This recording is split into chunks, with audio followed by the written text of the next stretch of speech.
Welcome to Board Game Binge, the place where we bring you bite-sized, bingeable board game content from across the industry. I'm your host, James Staley, and in this episode, we're chatting with Mick and Starla from Our Family Plays Games, a YouTube channel dedicated to connecting people and bringing more families and people of color to the board game community. They've also built a robust following on Facebook and Instagram. Mick, Starla, welcome to the Binge. How you doing? How you doing? So happy to be here. Good to be here. Oh, it is absolutely awesome to have you guys. I know that you've got quite the following. Anybody that watches your videos or sees your commentary, I'm sure their hearts are just filled with joy. You guys just radiate love and energy in your videos, and they're such a joy to watch. So it was absolutely a no-brainer to have you on this podcast and kind of talk about your journey. Before we kind of get too much in, I just want to let people know that you've got a very, very large channel. So you've got over 12,000 YouTube subscribers. That's since you started your YouTube in January 15th, 2020 as your first video. So that is an insane growth, right? For a YouTube channel. I mean, it is insane because, we didn't think it was going to get that big, but then all of a sudden when Good Morning America here in the US came on, it went nuts from there. It just was nuts from there. Yeah. That was a very good coverage. It's like the dream coverage. How did that come together? Like, we don't know. We have no idea. Yeah. Wow. Before we go further, we forgot to we forgot.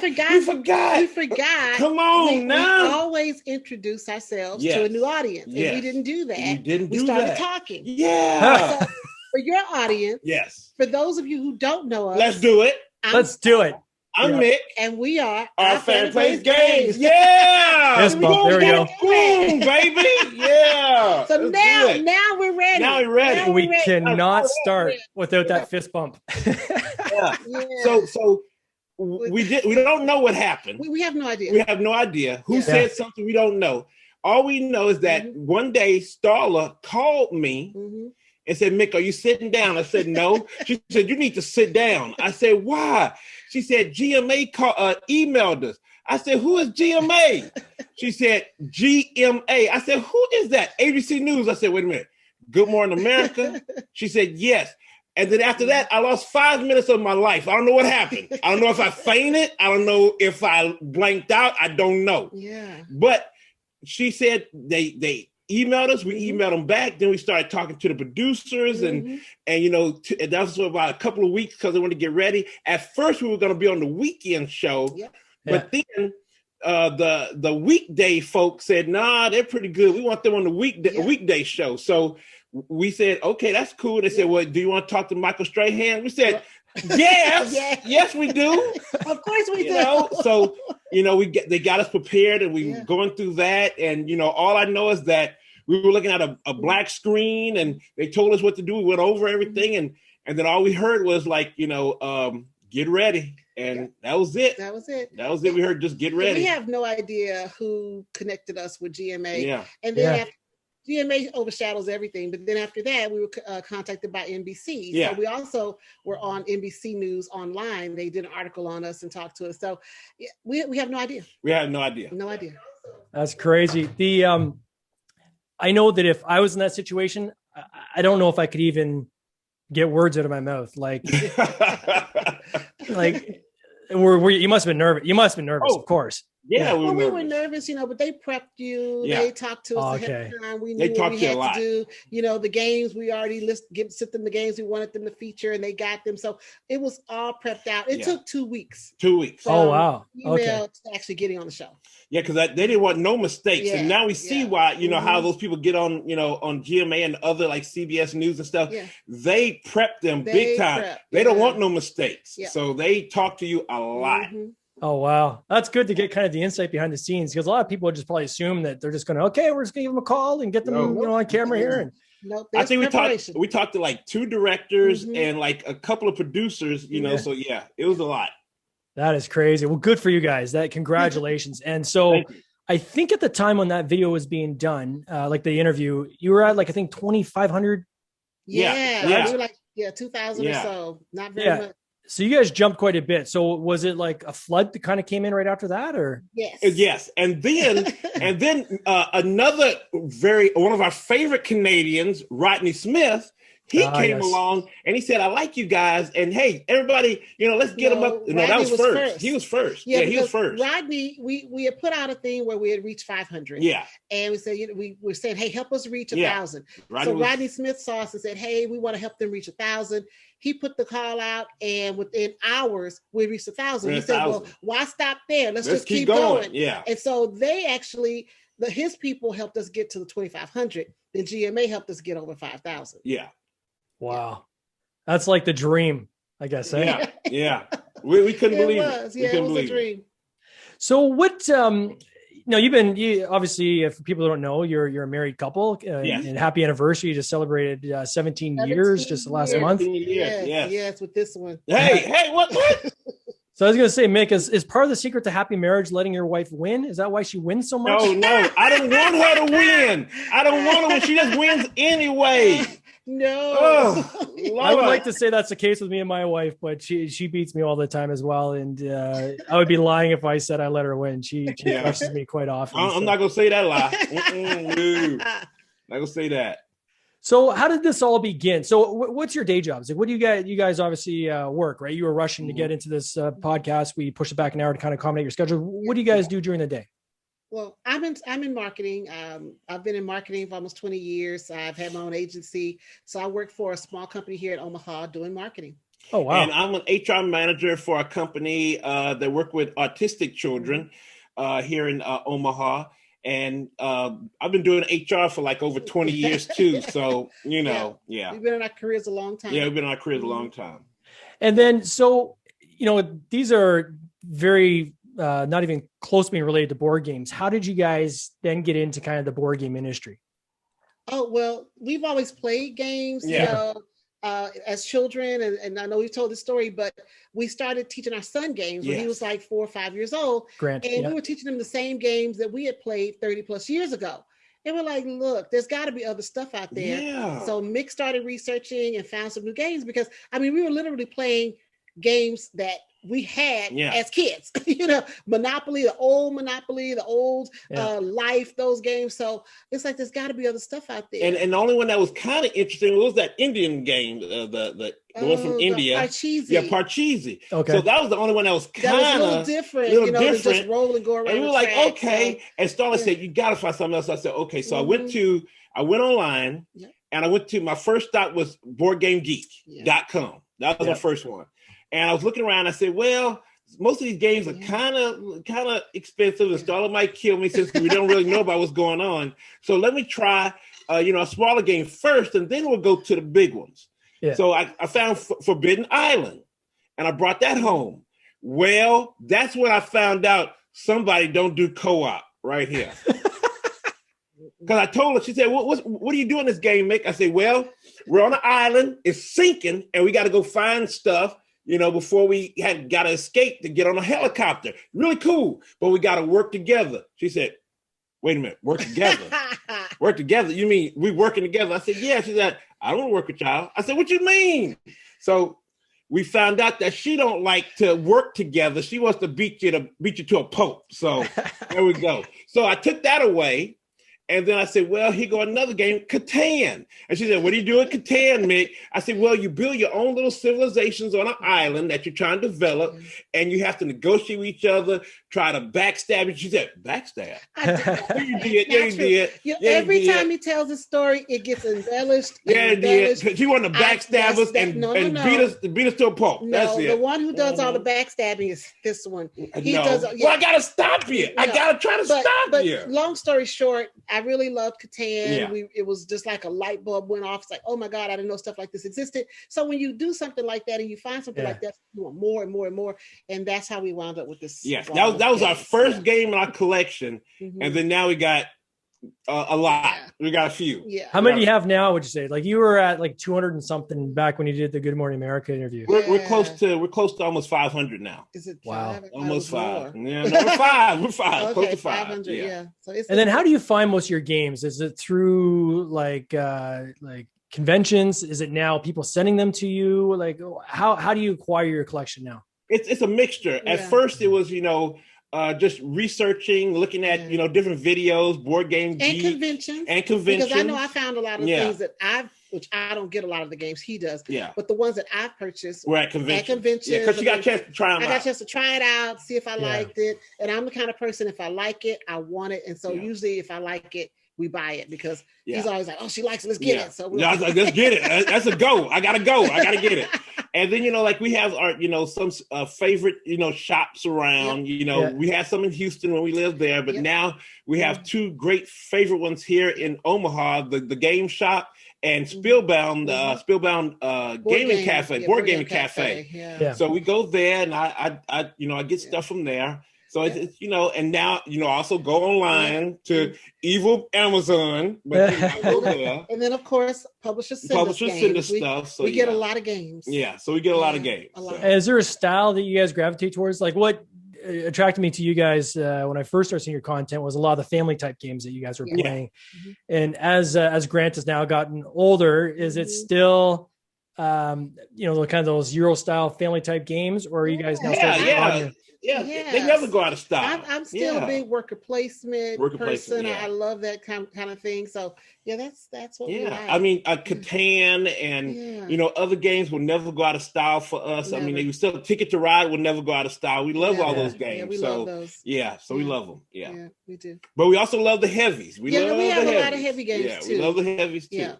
Is there a limit that you put on those heavy games? Like in terms of like in my household, if it's more than 2 hours, it's not coming in. There she is. Yep. Yeah, my limit is 2.5. That's it. With me. Now, when we were in Houston, he had his little board game group, a bunch of guys, they would play together. They would play games that would be 3, 4, 5 hours. I told Mick, don't even bring that home because I'm not going to sit there for that long. Because I did a Terraforming Mars with one of my good friends, Chris. I think we played like for 4 hours, just 2-player. We were going back at it, but for her, I got 2.5 hour limit. That's it. That's it. That's about it. That's it. So how did you guys come up with the kind of the moniker of Our Family Plays Games and the logos and so forth? How did that all kind of come out? That's all her. Again, I'm a marketer. Yeah, that's all her. So I've named several businesses. I've worked with my agency in Houston would help small businesses get their marketing going. So we would get up a startup or a new small business, help them get logos, name the business if they didn't have a name. So I would consult with them on what they wanted. So finding a name for a business is easy. So it's just thinking about what do we want to say? What image do we want to put out there? Because I believe the name should have a message. And so we kind of tossed around a few things, and I'm like, you know what? The real thing is we play games. And we could have said we play board games, but because Grant likes video games, I didn't want to limit it to just board games. Yeah. So that's why we came with Our Family Plays Games. Which we do. And it's stuck with us. We said, hey, that sounds great. It has a good ring to it. I designed the logo. So that's how it's a simple logo, just hexagons, but I liked it. And when you feel good about that logo, I always tell business owners, pick something you're going to be proud of. If you're not proud of it, don't make it your logo. So I was proud of that. We loved it, and that's how. And it's kind of like a little kind of throw to our first game, Catan. That's kind of a throw saying, "Hey, thank you, Catan, for starting us off." Catan was the light bulb, and so I was like, "Oh, hexagons. That's very gamey." And a lot of games that use that shape. So I just thought it fit. It just fit. Yeah. And for people who are watching, you can see I'm actually wearing an Our Family. That's the best. I'm representing the. And one thing I've noticed across your channels is there's a lot of people who actually are wearing your swag. I would say more so than I've even seen with other popular channels. You're almost over-indexed, I would say, in terms of people wearing your swag. What's been your secret there, and what's some advice you would have to other content creators who maybe are trying to get their swag going and so forth? Like any thoughts or tips for others? Well, everyone says, oh, well, this will look great on a t-shirt, but what happens with our name, other families adopt it as a mantra for their family. They want to let other people know that Our Family Plays Games. So it's a mantra. So if your channel is, or your YouTube channel is called, Board Games Are My Thing, that may work because somebody else can wear it and say, oh, board games are my thing. But if you just got something that's, I don't know, I don't know, just some name that doesn't have any connection with people. It just only has a connection with you. Then people aren't going to buy this shirt. I mean, that is not. People buy our shirts because our family plays games connects with them and their family. Yeah. That's why they buy them. Yeah. Because I mean, it's nothing special about the shirt. It's just saying our family plays games. Our family plays games. And the one thing we wanted to do is just create a community. And that's a community that we're building, that all of our families play games. Yeah, we see entire families, 5, 6 people buying the shirt. Yeah. And when they go out and they wear it, they can tell them. And we love that. I mean, that's what we always wanted. That's what we wanted. That's what we wanted. It's just awesome to see that. It's great. Great. Yeah, it's a cool feeling when someone else, we were talking just before we came on here about, board game creators, right? And people making board games isn't about the money. It's about seeing something that you've created, right? Being enjoyed by somebody else, and whether that be a shirt or being part of a community. The one thing I would say is you guys are not shy about sharing pictures, right? So someone says, "Hey, look, I got the shirt." Like you guys are like, "Hey, these guys are wearing a shirt," and you celebrate the connection. Do you mind if we put your picture out there? And people say, "Oh yeah, put it out there." They send it to us. They send a picture. Put it out there. Because we want to celebrate. We want to celebrate. Hey, here's some folk here, that want to be in this community of everybody. We're not shutting out nobody. We want everybody at the table. So here's somebody else who's with us at our table celebrating, our family plays games. Exactly. We love that. Now, the one individual as part of our family plays games that isn't on camera, but I definitely want to acknowledge him, is Grant, right? Your son. Yes. Is it fair to say he's kind of like the wizard behind the curtain? That's his nickname. We call him the wizard. He is the wizard. We give him a topic or an idea, and he comes up with it on his own. People say, "Oh, do you guys help him?" No. We tell him, "Okay, we want," for example, when we did the preview of Nutty Squirrels. Yeah. I mean, it was a built-in topic. He already knew he wanted to do leaves. And I'm like, well, you do whatever you want to do. All we do is we kind of guide him because he is 16. So if he comes up with something that's a little crazy, we're like, wait a minute now. Let's rein that in. But 9 times out of 10, he's on the mark. Yeah. Because, he'll try to say, well, I want to put this music in there. Like, wait, whoa. We don't want to get, struck down, You people come after us. Hold up, Yeah. But, he said, I want to put you guys in the forest for Nutty Squirrels. I want to put you in the forest. We're like, okay, put us in the forest. And, that's why he asked for a green screen. He said, guys, I can do a lot more with stuff if I had a green screen. Like, a green screen? I'm like, what you going to do with a green screen? He said, get one. I'm like, okay. So we got one, and he's been just doing all kinds of stuff. Magic. Yeah. Well, I would say from a personal experience. So you guys did the preview video for Nutty Squirrels of the Oakwood Forest. Kickstarter ends tomorrow if anybody's interested. Go get it, y'all. Go get it. But I mean, the experience was absolutely wonderful. So not only did you guys go way above and beyond what I expected in terms of the preview video, like for other publishers out there looking for a preview video, check out this preview video these guys did, because it was just well done. Like I was smiling ear to ear, the energy, the excitement. Off air, we knew that I knew you played the game at least twice because you had some questions. You're like, well, something didn't quite. Did we break your game? Let us, get some clarifications here. Yeah. You guys were invested deep in making sure that that video was done right, and you did it justice. And I was immensely proud of the work you guys did. Thank you. It literally was a showpiece. Is this an area where you're looking to expand more on as part of the services you guys do, more preview videos and things like that? Definitely. Yeah. We really enjoy doing the preview videos. We love that. Because the one thing we always say is, if there's enough people out there doing reviews, there are enough people doing playthroughs. We're entertainment. We want to entertain you with board games. Yeah. We want to be your entertainment. Yeah, because we're not really a review channel per se. Yeah. We like introducing games to people. Yes. And letting people see that there's something else out there that you can add to your collection, or if you're new to the hobby, check this out. So we really like introducing. Yeah, just tell you the news, what's going on in the, what's going on in the hobby, what's happening, interesting stuff. So if somebody who doesn't know a lot about games and stuff like, man, I don't see no reviews and no playthroughs, they too serious. But wait a minute, who are these two? Yeah, they kind of make cool. It fun. Yeah, we just didn't want to fall into the same category as all the other people in the hobby, doing reviews all the time. We wanted to do something a little bit different. Yeah. I think that's the key, right? Is finding a way to kind of, carve out your piece in this industry, because there are tons of reviewers out there now. Yes. It seems like everybody's doing reviews. For me personally, I think I prefer previews because the people are going to, what you're going to get.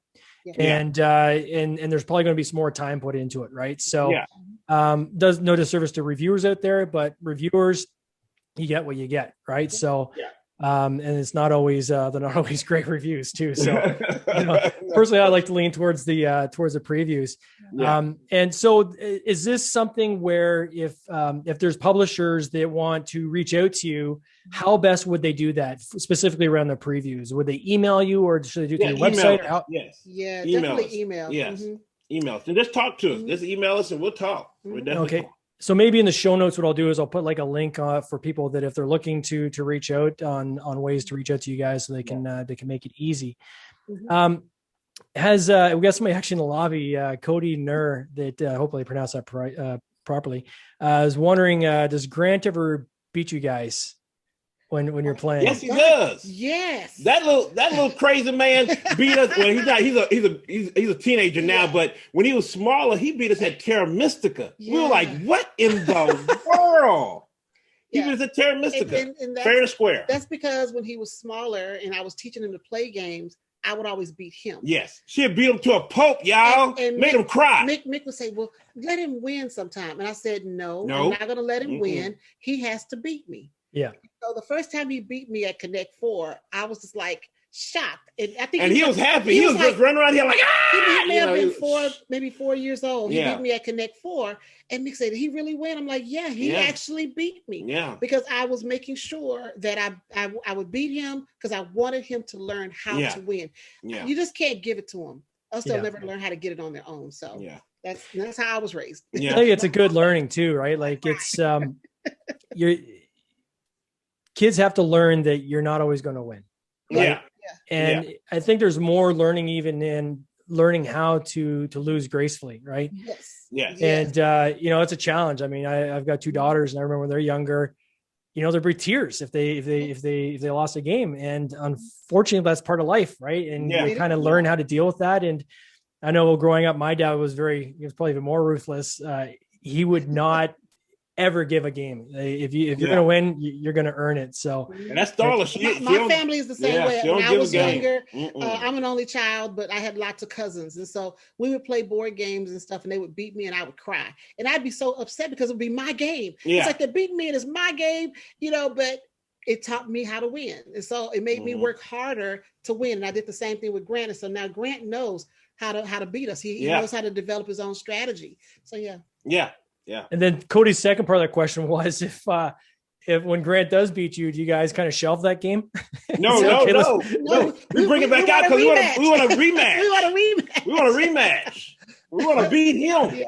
I expect nothing less. So, with your exposure now to all these games and all these different types of mechanics, and I know in some of your videos you've even talked about mechanics, you've had exposure now to a lot of Kickstarters as well. Yeah.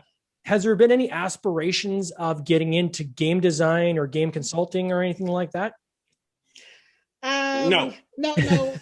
Wait a minute. Nope. Well, not game design, but we have done game consulting. Yes, we have done game consulting. Yeah, we've had publishers reach out to us about several games, and we don't mind consulting and trying to help with games. We've consulted on artwork, we've consulted on game design and game design. So that we will do, but we haven't.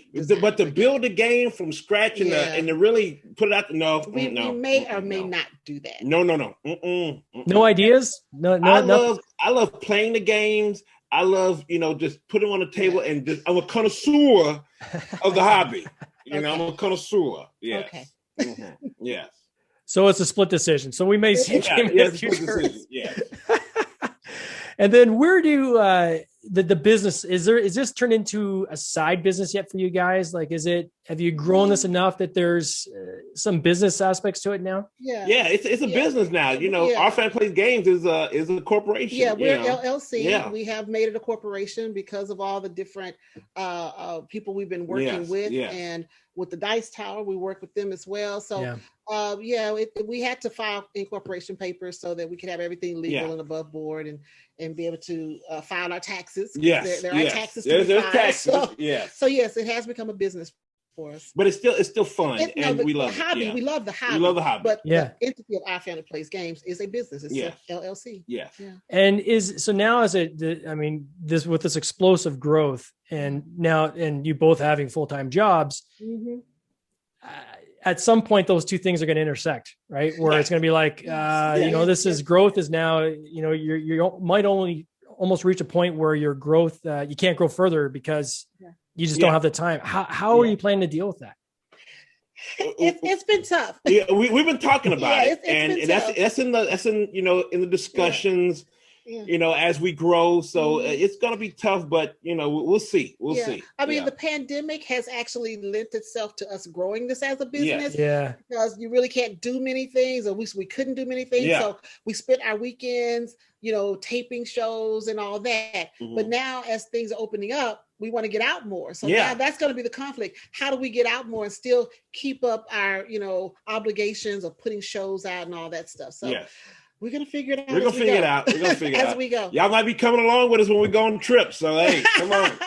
Well, it's time. Like, content creation is time intensive, right? People don't realize they want to see a video on 10-minute video on YouTube. They think, wow, that might take these guys 15 minutes to make. No. They don't realize that could have been. That was 2 days. We do 2 days because it's a day of taping and then a day of editing and then putting it out. So, Well, actually, it's 3 days because the day of getting it together, talking about it, trying to see we want to get together. So it takes time. Yeah, it takes time. Doing a lot. Yeah. So what's your vision? Like, where do you see this going? So now, as you said, this is growing way faster than you expected. But you are where you are now. So you must be now recalibrating, saying, okay, what's our long-term view? What do we see this becoming? Have you had those discussions, and where do you see this going? Yes. Well, the thing that we came into this about is, our number one mission is to bring more diversity and inclusion into this hobby, which is still, it's a lot have changed, but we still have a long way to go. Yeah. And, the one thing we want to bring more families of color into this. So we need people that look like us, because that's the one thing we wanted. We wanted people that look like us on YouTube talking about these games. So the one thing we want to do is maybe expand us a little bit and bring more people and more content creators in, to talk about it. So that's one thing we've been talking about. We kind of did that a little bit during the Black History Month. We brought in other people so that they could, be on our channel so they could be exposed. Because, a lot of people of color still don't know this hobby exists. And we want them to know, because it's so much. There's so much stress for us, especially as Black people. We're living in such a stressful time, and these board games bring us so much joy. We love to play them. We laugh. We joke about them. We have so much fun when we're playing against each other. And then when we get a chance to go to cons, and when we did go to cons, we had fun meeting new people, and getting out. And this would be a new thing that people of color can get involved in. So we definitely want to grow it to where we're exposing this to more people and bringing more people into the hobby so that they can have the enjoyment that we have. Yes. Can you see that expanding even at some of these like conferences and conventions, almost having like a section dedicated for people of color? Like, is it more like a media network you're thinking of, bringing content creators together, or is it more kind of getting down into the community and getting more people playing, or both? I think it's both. Yeah, a little bit of both. Yeah, a little bit of both. A little bit of both. A little bit of both. Just convincing the industry to not just stop, with one demographic. Go everywhere. Talk to everybody. Just don't stop saying, oh, well, they might not want to do it. They might not have the money to do it. No, we got the money and we have the time. Talk to us. Talk to us. Because the one thing I say, if Walmart can put Black folk playing Jenga and Monopoly on their commercials, you can put Catan on there too. Yeah, Catan, a Ticket to Ride, or Nutty Squirrels. Or Nutty Squirrels. There you go. Absolutely. Well, guys, it has been an absolute pleasure. You've got such an amazing voice already in this industry. You guys are really carved out your chunk, and I know that you've got a massive fan base that just absolutely have immense love for you. And I look forward to seeing so much more content coming from you guys. I know that the sky is the limit.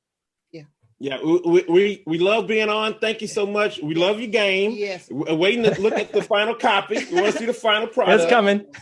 Yeah, so and congratulations too on funding. That was fast. That was fast. Yes, it was. Thank you. Well, maybe I just had some good content creators to help me. Hey. It was fun to play it and put it on. Yeah. Well, thank you so much. And if anybody listening or watching, I will put in the show notes links to the YouTube channel if you don't already know it, but it's easy to find. Obviously, Our Family Plays Games, but we'll put a hot link in there, as well as we'll also connect you to Make It Star if you are a publisher and you're looking for their help with a preview video. All the best, guys, in this coming year. You take care. Thank you. Thank you. Bye. This has been an episode of the Board Game Binge podcast, hosted by James Staley, produced by James Staley and Mike Bruner, with original music by Nick Smith. If you would like to watch these interviews live, simply join the Facebook group Board Game Binge, and you'll get access to live interviews, giveaways, and interesting board game content from across the industry. I can't wait for you to join us. See you next time.